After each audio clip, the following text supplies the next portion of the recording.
Breaking news. Our US military can no longer hold on.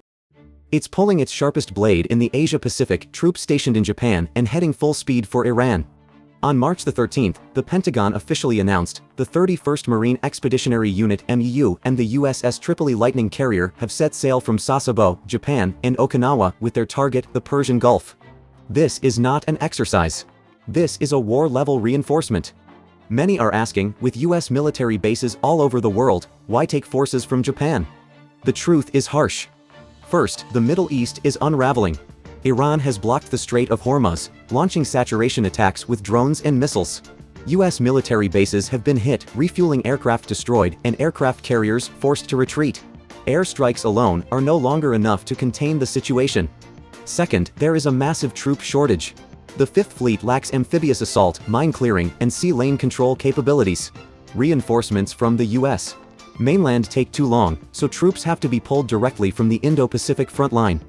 Third, these are the elite forces. The 31st MEU is the only permanently overseas rapid response spearhead of the US military. The USS Tripoli can carry F-35B fighters, making it a de facto light aircraft carrier. Pulling the Indo-Pacific's last resort forces to fight fires shows the Persian Gulf has reached a breaking point. The mission of this reinforcement is crystal clear. First, reopen the Strait of Hormuz.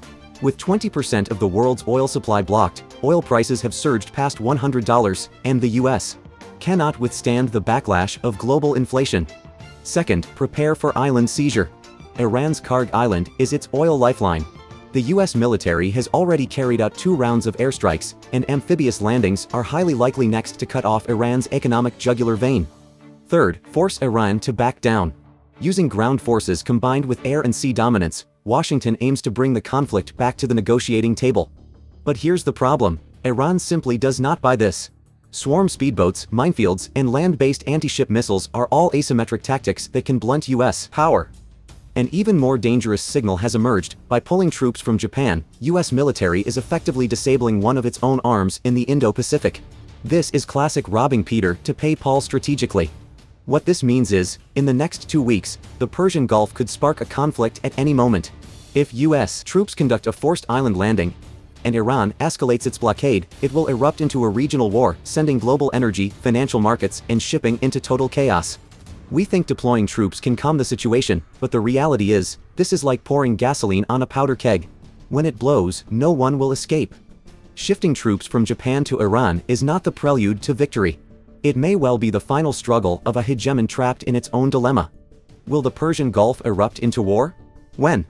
Follow me. In my next video, I'll break down the full US combat plan and Iran's counter cards.